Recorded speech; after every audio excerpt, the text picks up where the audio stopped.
Viral ang nakakaantig na 10,000 na regalo ni Shuvi Etrata sa umiiyak na attendant ng palikuran.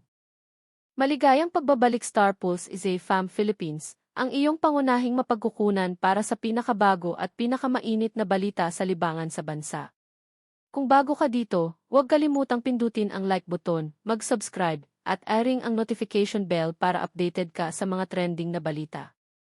Isang simpleng pagpunta sa isang birthday celebration ang nauwi sa isang nakakabagbag damdaming kwento ng kabutihan. Isang viral act of kindness ang ngayon ay pinag-usapan sa social media matapos umani ng papuri ang aktres at Pinoy Big Brother Celebrity Collab Edition star na si Shuvi Etrata. Pero ano nga ba ang nangyari? Bakit niya ibinigay ang kalahati ng kanyang napanalunang cash prize sa isang restroom attendant na hindi niya naman personal nakakilala? Abangan ang buong detalye dahil tunay na nakaka-inspire ang kwentong ito. Kung bago ka pa lang sa aming channel, huwag kalimutang i-like ang video, mag-subscribe, at pindutin ang notification bell para lagi kang updated sa latest showbiz news at inspiring celebrity stories. Yan's birthday celebration. Nagsimula ang lahat sa isang eleganteng birthday celebration na ginanap sa isang private dining venue sa Manila. Isa sa mga bisita ay ang racing actress na si Shuvi Etrata, nakilala hindi lamang sa kanyang pagiging masipag kundi pati na rin sa kanyang pagiging humble. Sa gitna ng kasiyahan ng selebrasyon, nagkaroon ng raffle o game kung saan maswerte namang nanalo si Shuvi ng 20,000 cash prize. Natural lamang na marami ang mag-iisip na iuwi niya ang buong halaga o ipambibili ng gusto niya. Ngunit ibang desisyon ang ginawa ng aktres. Yan hindi inaasahang pagkikita. Habang nasa venue, nagtungo si Shuvi sa restroom. Doon niya napansin ang isang restroom attendant o cleaning lady na tahimik na umiiyak. Hindi man alam ang buong dahilan ng kanyang pagluha, malinaw na naapektuhan si Shuvi sa kanyang nakita. Sa halip na baliwalain ang sitwasyon, pinili niyang lumapit. Ayon sa ibinahaging kwento ni socialite at entrepreneur Pinky Tobiano, doon naganap ang isang napakagandang halimbawa ng malasakit. Yan's 10,000 del regalo. Ibinahagi ni Pinky Tobiano sa kanyang Instagram story noong Hulyo 20 ang naging kabutihan ni Shuvi. Ayon sa kanyang post, "Grabe! Ang ginintuang puso ni Shuvi. Nanalo siya ng 20,000 kagabi at nagbigay siya ng 10,000 sa tagalinis ng palikuran ng Manila House. Nadatnan niya ang naglilinis na babae na umiiyak sa banyo. Sa halip na itabi ang buong napanalunan, ibinigay ni Shuvi ang kalahati nito, 10,000, sa restroom attendant. Isang simpleng desisyon na maaaring magbigay ng malaking pag-asa sa taong nangyari. Hindi man ibinahagi ni Pinky ang eksaktong dahilan kung bakit umiiyak ang cleaning lady, sapat na ipinakita ang kabutihan ni Shuvi upang maantig ang puso ng maraming netizens. Bakit naging viral? Mabilis na kumalat ang kwento online. Marami ang nagpahayag ng paghanga kay Shuvi.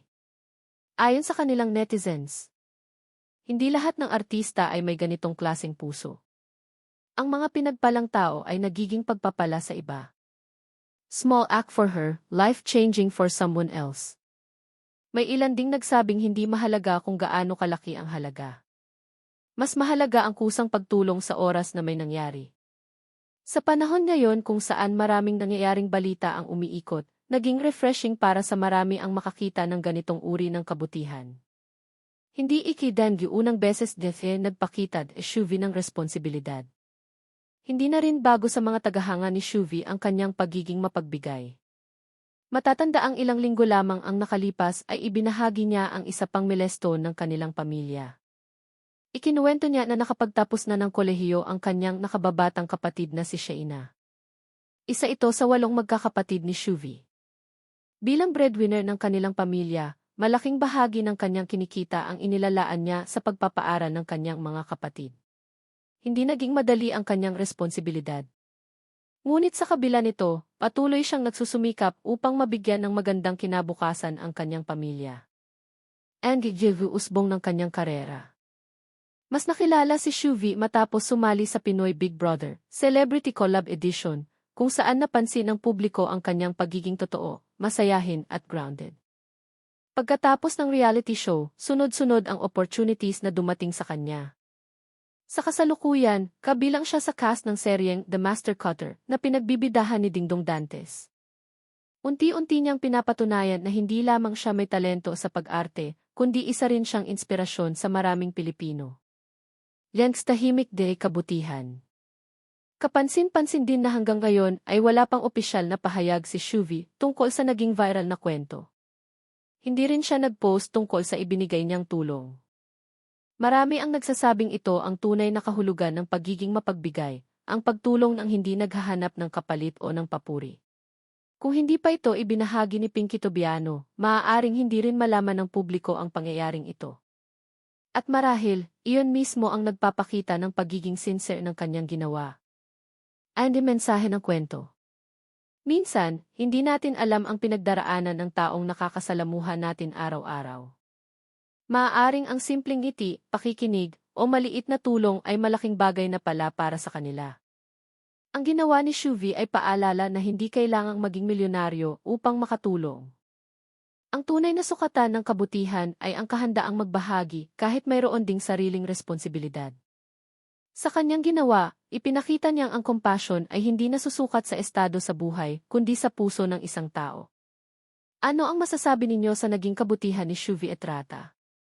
Sa tingin ba ninyo, isa ba itong magandang halimbawa ng paggamit ng blessings upang makatulong sa iba? Ibahagi ang inyong opinyon sa comment section sa ibaba. Kung nagustuhan ninyo ang video, huwag kalimutang i-like, i-share, at mag-subscribe sa aming channel para sa mas marami pang trending showbiz news, celebrity updates, at inspiring stories. Maraming salamat sa inyong panonood at magkita-kita tayong muli sa susunod na video.